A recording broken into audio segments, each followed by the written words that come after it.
Bismillahirrahmanirrahim. Assalamualaikum warahmatullahi wabarakatuh.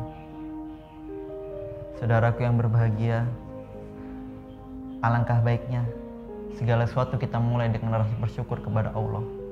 Karena dengan bersyukur inilah sebagai bukti bahwasanya apa yang telah Allah limpahkan selama ini, apa yang telah Allah berikan dan Allah karuniakan kepada kita selama ini, kita gunakan dengan sebaik-baiknya. Tak lupa pula salawat serta salam kita aturkan kepada junjungan kita, panutan kita, idola kita, yaitu Nabi Muhammad SAW. Karena dengan beliau Islam dapat berkembang pesat seperti saat ini.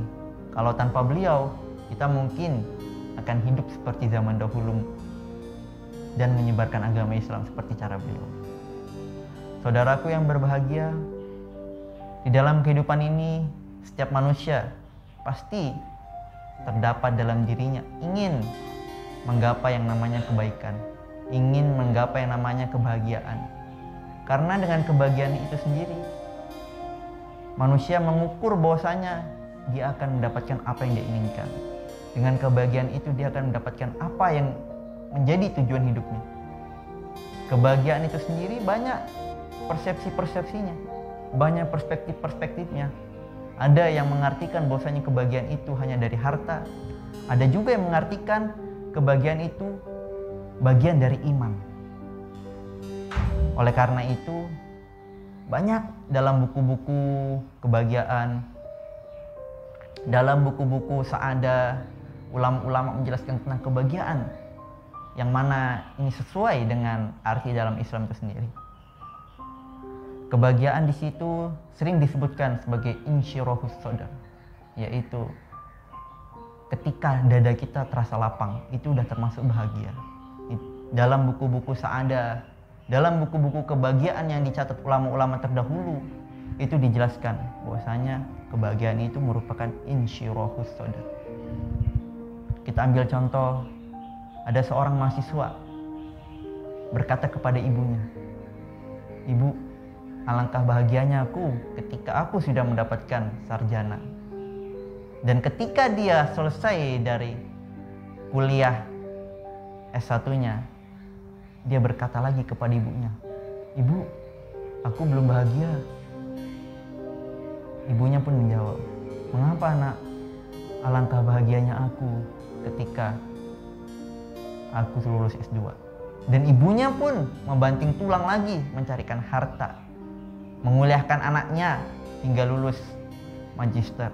Setelah lulus S2, dia berkata lagi kepada ibunya, "Ibu, ternyata cari kerja susah ya, sehingga aku tidak bahagia sampai saat ini."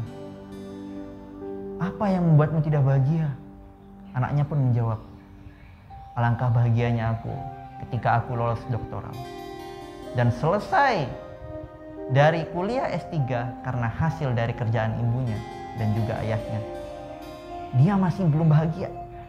Siapa sebenarnya pemilik bahagia ini? Apakah bahagia ini diciptakan, atau bahagia ini dihasilkan, atau bahagia ini dapat kita dapatkan secara cuma-cuma atau tiba-tiba? Bagaimana konsepnya, saudaraku yang berbahagia? Kebahagiaan ini bukanlah suatu hal yang bisa kita katakan sebagai suatu hal yang mudah. Banyak orang yang berusaha keras untuk menggapai kebahagiaan, namun yang didapatkannya malah kesengsaraan. Banyak di sana orang yang mengatakan bahwasanya kebahagiaan itu berupa harta, tapi banyak orang kaya juga. Ketika hartanya banyak, justru dia kurang bahagia dan dia mencari lagi sampai akhirnya dia bangkrut. Banyak juga yang mengatakan bahwasanya kebahagiaan ini bagian dari iman.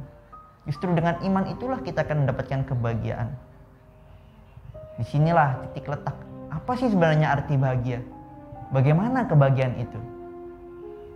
Ibnu Taimiyah pernah berkata, "Jannati huna, jannati huna, jannati fi qalbi." Yang berarti, surgaku di sini, surgaku di hati. Dengan hati ini aku cukup buat bahagia. Dengan hati ini aku dapat melakukan apapun yang aku sukai.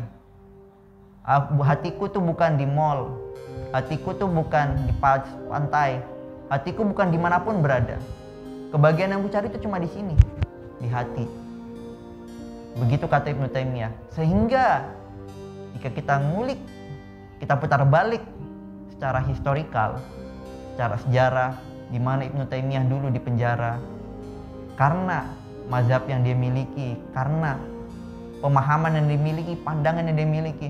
Namun dia tetap bahagia. Dia ketika ingin dibunuh di dalam penjara, dia tetap merasakan bahagia. Ketika dia tidak dikasih makan dalam penjara, dia tetap merasakan kebahagiaan. Bagaimana cara kita menghapus kebahagiaan orang yang seperti ini? Karena hatinya udah soleh, hatinya sudah dekat kepada Allah, maka dia pasti akan dapatkan kebahagiaan itu. Allah lah yang mengatur segalanya. Allah mengatur apa yang dibutuhkan. Allah mengatur apa yang dia perlukan selama ini. Itulah titik letak kebahagiaan seseorang yang sesungguhnya. Orang yang bahagia akan terlihat jelas bahwasanya hatinya akan soleh. Akan terlihat jelas bahwasanya hatinya akan suci. Karena itu semua diatur oleh Allah Subhanahu wa Ta'ala. Dengan hati suci ini kita dapat menggapai kebahagiaan. Memang kita banyak harta bisa dikatakan kita bahagia, namun itu bukan kebahagiaan yang sesungguhnya. Karena apabila harta kita dicabut oleh Allah, apa yang akan terjadi? Apa yang akan terjadi? Kita pasti akan depresi, stres, bingung untuk selanjutnya. Inilah yang dikatakan bahwasanya kebahagiaan itu tidak tergantung dengan harta, tapi tergantung dengan bersihnya hati. Mungkin cuma ini yang dapat saya sampaikan kali ini. Kurang dan lebihnya mohon dimaafkan.